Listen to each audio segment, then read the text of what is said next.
Muchas gracias, Ricardo. Pasamos a otra información. Efectivos del Grupo Lince respetarán las leyes y el Código Procesal Penal y por eso dejarán de usar pasamontañas y el portanombres será visible en el momento de una detención desde este miércoles.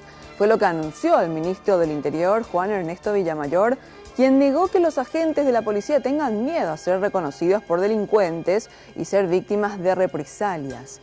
También los móviles deberán estar bien identificados. Esta es la policía de los derechos humanos. Es la policía que levanta la bandera de los derechos humanos de toda la ciudadanía.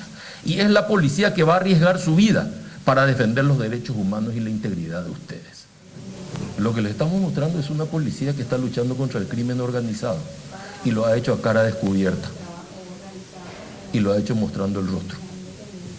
Entonces, si yo puedo luchar contra el PCC, puedo luchar contra los grupos narcos y mostrar el rostro, veo muy poca razón para tener que esconderme de un motochorro.